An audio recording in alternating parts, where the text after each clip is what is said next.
kami ke sini pertama silaturahmi ya, ini yang tadinya kita tidak kenal ya, ya. Pokoknya ini kami mau bertanya tentang beberapa hal tentang bimbingan konseling di sekolah dasar. Ya. Jadi tanya seperti ini Bu, apa pendapat Ibu jika tidak ada guru BK di sekolah ini? Kalau di SD ya, kebetulan kalau di SD itu kan tanggung jawab wali kelas sebenarnya ya.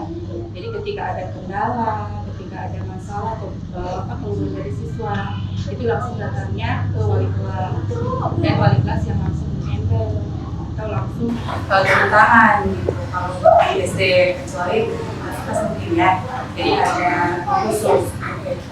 Kalau ini mah ditangani semua oleh wali kelas. Tanggung jawab wali kelas seperti ini. Selain Ibu memegang beberapa pelajaran, Iya, Ibu juga memegang ini juga iya, ya. kalau di SD begitu resiko ya. Jadi harus multi talenta gitu ya.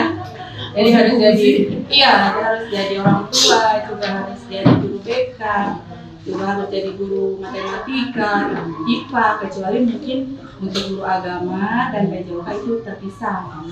Iya. Jadi itu ada di kami guru kelas itu. Yang kedua itu ada hambatan dalam pelaksanaan jika ada masalah yang melibatkan anak-anak. Namun selama sekali tidak ada guru BK yang mengatasi. Hambatannya apa Bu? Karena tidak ada guru BK. Ibu selaku wali kelas, apakah Ibu mempunyai hambatan memegang bimbingan konseling juga? Hambatannya? Di bidang apa ini misalkan? Di bimbingan konseling itu? Di apa? Maksudnya di karakteristik anaknya? Atau misalkan kalau misalkan Ibu menemukan hal-hal seperti anak-anak seperti contohnya menemukan anak SD itu kan suka berantem apa suka itu kadang-kadang suka temannya nggak diajakin itu kan salah satu apa ya perundungan kan gitu. Nah, kan Ibu selaku wali kelas kan tadi itu ya memegang beberapa pelajaran, Ibu juga memegang BK juga kan gitu. Hambatannya gimana tuh?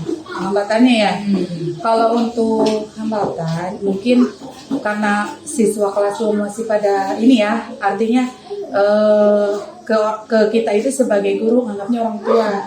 Jadi bagaimana caranya kita untuk mengemuk anak itu. Jadi kalau kita tempatkan diri kita sebagai orang tua mereka gitu, paling seperti itu. Untuk hambatannya mungkin di karakteristik anaknya, karena anak kan beda-beda.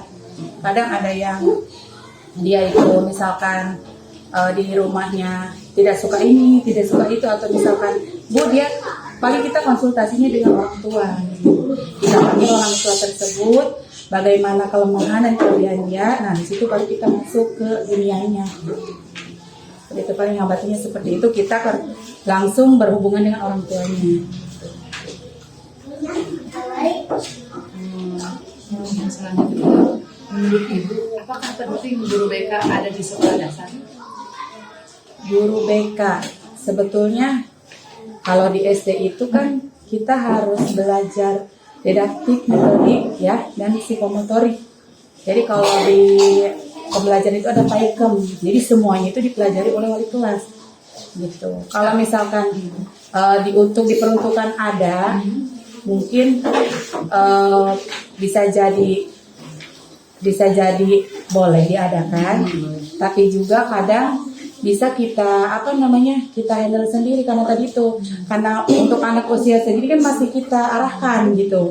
Jadi belum kalau ke tingkat atas kan udah gimana dia kan, misalkan oh aku mah nih karakternya begini, kalau ini mereka masih bisa dibentuk, masih bisa sama kita nggak boleh gitu ya, nggak boleh gitu, terus ini nggak baik gitu. Kalau misalnya udah besar kan dia udah punya ego sendiri gitu, jadi diharuskan mungkin kalau untuk di SD mah harus ya gitu. Jadi semuanya tanggung jawab di wali kelas itu karena sudah di ada pelatihan khusus gitu ke guru kelasnya gitu.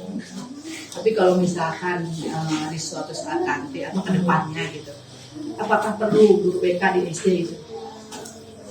Perlu sih kalau untuk kelas atas mungkin ya, seperti 4, 5, dan 6 karena mereka sudah masa puber gitu. Mungkin kalau untuk kelas 2 mah masih bisa lah gitu dihandle. Berarti guru BK penting ya, dibutuhkan gitu. Dibutuhkan karena kan ada mereka kan ada ilmunya tersendiri mungkin ya.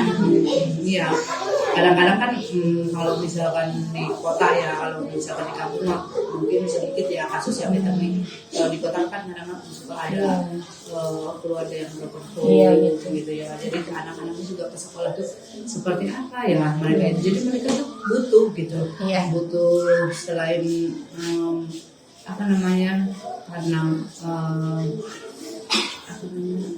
lingkungan pertemanan juga mungkin lingkungan keluarga dia di kalau di ya kayak gitu kan gitu, suka apa ya, ke sekolah tuh mereka seperti gitu. Di sekolah juga kadang tidak belajar, tidak jadi itu guru BK tuh penting sebenarnya seluruh jenjang ini sekolah gitu. Berarti itu. Nah, yang selanjutnya siapa saja yang memiliki peran penting dalam bimbingan konseling di SD? Yang pertama kan wali kelas, yang otomatis orang tua di sekolah ya. Yang kedua ini kepala sekolah. Itu seperti itu. Jadi sistemnya kita diperintahkan oleh kepala sekolah ya.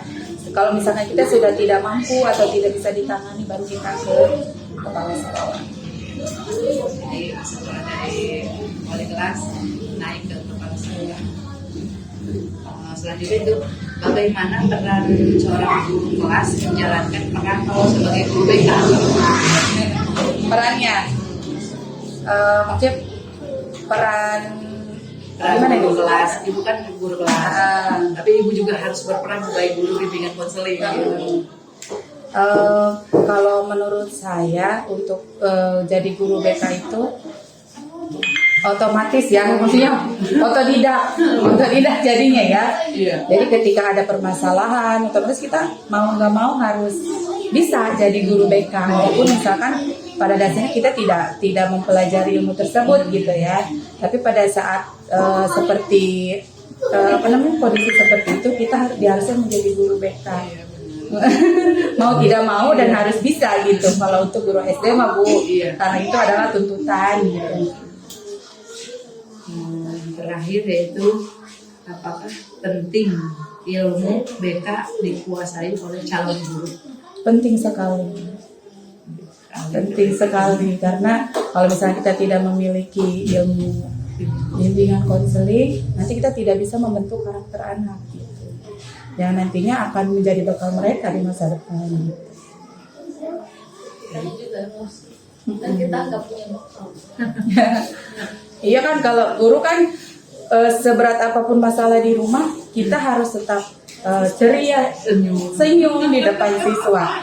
Jadi mereka itu tidak tahu kalau kita punya masalah. Nah itu fungsinya guru itu di situ, bisa menutupi kesedihan dan kemarahan. Dan kalau misalkan di rumah sedang ini juga kalau ke sekolah tuh senang aja bawaannya, happy aja, lupa gitu sama masalah di rumah. Jadi kan ada misalkan ada yang masalah kadang punya masalah rumet gitu ya, dibawa ke sekolah, ada yang misalkan, tapi kita harus, guru itu harus memiliki dua wajah kan, ketika di rumah beda, di sekolah juga beda, supaya jadi motivator anak juga, supaya semangat belajar gitu. Harus bisa main peran juga. Iya gitu. Iya, itu aja mungkin Bu pertanyaan-pertanyaan yang kami sampaikan. Terima kasih.